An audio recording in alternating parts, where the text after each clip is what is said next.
Hello दोस्तों, आज हम फिर अपने चैनल पे आए हैं। आज फिर एक नई कहानी लेकर के।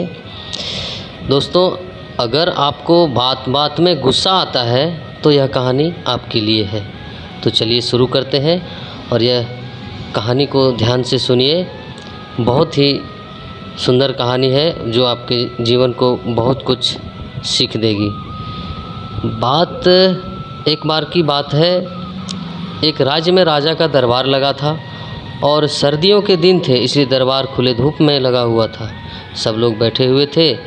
दीवान थे, मंत्री थे, राजा के पंडित थे, राजा के परिवार के लोग, हर कोई बैठा हुआ था। राजा साहब के सामने एक मेज़ रखवा दी गई थी। तभी अचानक भीड़ में से एक आदमी बाहर से आता है और कहता है कि मुझे राजा साहब से मिलना है। मेरे पास में 2 चीज़ें हैं जिसकी मैं परीक्षा लेना चाहता हूँ। राजा साहब तक बात पहुँचाई गई। राजा साहब ने बोला, आने दीजिए उस आदमी को दरबार में। आने की इजाज़त दी गई कि खुले में लगा हुआ था। राजा के सामने वो व्यक्ति पहुंचा इजाज़त लेकर के। राजा साहब ने कहा, बताओ क्या बात है। उस इंसान ने कहा, मेरे पास में 2 चीज़ें हैं, एक जैसी दिखने वाली, एक जैसे आकार की, बिल्कुल एक जैसी, लेकिन इनमें से एक हीरा है और दूसरा एक कांच है। लेकिन मैं कई राज्यों में गया हूँ, कई राजाओं से मिला हूँ, लेकिन कोई भी ये बात बता नहीं पाया कौन सा असली हीरा है और कौन सा नकली। आपकी भी परीक्षा लेना चाहता हूँ।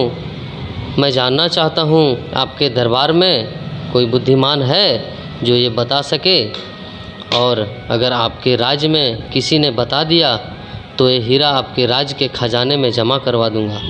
अगर नहीं बताया तो इस हीरे का जो कीमत है वो आपको मुझे देनी होगी। बस ऐसे ही मैं जीतता चला आ रहा हूँ। राजा साहब ने कहा, ठीक है, लाया जाए। राजा साहब के सामने जो मेज़ रखी हुई थी उस पर उन दोनों चीज़ों को रखा गया। एक हीरा था और एक नकली हीरा था। राजा साहब ने कहा, अपने दीवानों से, मंत्रियों से, सब लोगों से कहा, एक एक कर आइए और बताइए। लोगों ने हिम्मत की और कुछ लोगों ने सोचा कि अगर राजा साहब हार गए तो उल्टा दोष हम पर आएगा। राजा साहब को समझ में नहीं आ रहा था कि यहाँ तो हार उनकी होती जा रही थी।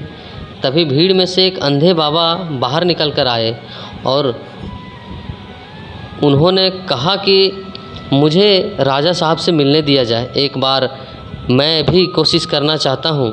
राजा साहब के पास बात पहुँचाई गई कि एक अंधे बाबा हैं, वो आना चाहते हैं, वो भी एक बार कोशिश करना चाहते हैं। राजा साहब ने कहा, ठीक है, जब कोई मान नहीं रहा, कुछ हो नहीं रहा, तो इनको भी एक बार मौका दिया जाए। वो अंधे बाबा आगे आए और 1 मिनट में ही उन्होंने बता दिया असली हीरा कौन सा है और नकली हीरा कौन सा है। हर कोई चौंक गया, हर कोई खुश हो गया। सब बोलने लगे, क्यों, क्या बात है, राजा का सम्मान बच गया, राजा राज्य में नया हीरा आ गया, हीरे की तिजोरी में जमा करने की तैयारियां होने लगी। इस सब के बीच में राजा साहब ने पूछा, बाबा एक बात तो बताओ, आपने पहचाना कैसे। बूढ़े बाबा ने कहा, बहुत आसान था राजा साहब, हम खुले में बैठे थे, धूप में बैठे हैं, जो धूप में गर्म हो गया वो कांच और जो ठंडा रह गया वो हीरा।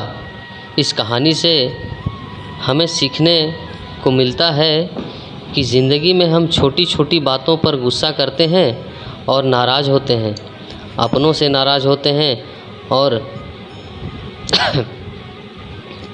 हमारी सी ज़िंदगी में दोस्त कम होते चले जाते हैं, अपने रूठते चले जाते हैं। जिसने ज़िंदगी में आपा नहीं खोया वही विपरीत परिस्थितियों में भी खरा और ठंडा रहा, वही जीता, वही सिकंदर कहलाता है। तो दोस्तों, ये थी कहानी। तो हमेशा अपने मन को शांत रखें और ऐसे ही और भी कहानियाँ सुनने के लिए हमारे चैनल को सब्सक्राइब करें।